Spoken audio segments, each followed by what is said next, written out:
சட்டசபையில் உதயநிதி எம்எல்ஏ அவர்கள் சனாதனத்தை அழிப்புன்னு பேசினார்.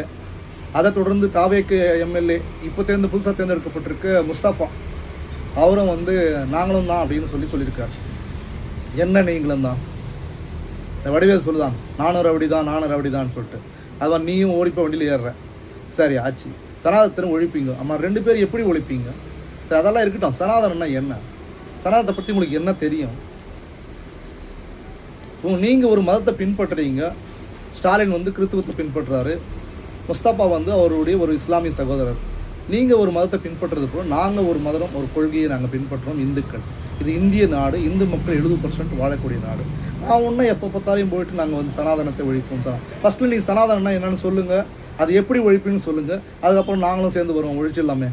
அது என்ன கொசுவா? நீ சொன்ன மாதிரி கொசு டெங்குவா ஒழிச்சிடுறதுக்கு? அது ஒரு இந்திய வாழ்வியல் முறை. இந்து மக்களோடு அது உணர்வது. அதை நீ ஒரு உணர்வை நீ தூண்டி விட்டுட்டே இருக்கிற அவங்கள எதுக்கு? இந்த எச்சக்கால ஓட்டுக்கும் பிச்சை ஓட்டுக்குமா? நேர்மையான முறையில் நீங்கள் சட்டசபையில் நீங்கள் ஒரு பதவி பிரமாணம் ஏற்கும்போது என்ன சொல்கிறீங்க?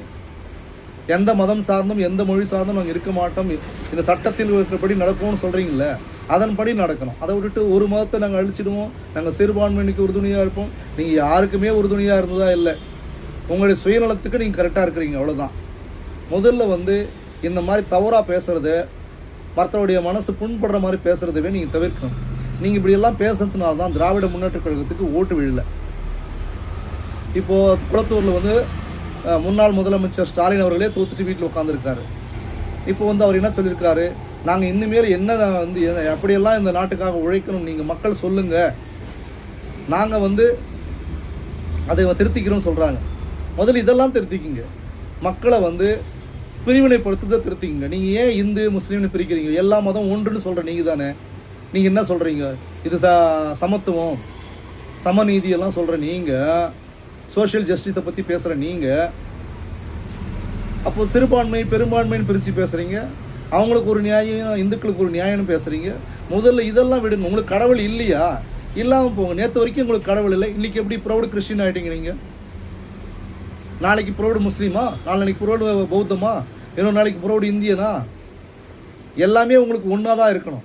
உங்களுக்கு கடவுள் இல்லையா? இல்லாருந்து போட்டோம், அது உங்களுக்குள்ளே இருக்கட்டும், அவ்வளோதான். ஆனால் மற்றவனை போய் நீ கடவுளை கும்பிடக்கூடாதுன்னு சொல்கிறதுக்கு உங்களுக்கு எந்த அதிகாரம் இல்லை. இன்றைக்கி இந்துக்களை பார்த்து நீங்கள் இப்படி சொல்லுவீங்க, நாளைக்கு முஸ்லீம்ஸ் அழைப்பீங்க, நாளைக்கு கிறித்துவத்தை அழைப்பீங்க, லாஸ்ட்டில் கடவுள் இல்லைன்ற நிலையை தான் நிற்க போகிறீங்க. இதுக்கு தானே இந்த ஆர்ப்பாட்டம் பண்ணிட்டு இருக்கீங்க. நாட்டு மக்களுடைய ஓட்டு வேணும், அவருடைய ஒற்றுமை உங்களுக்கு வேண்டாவோ?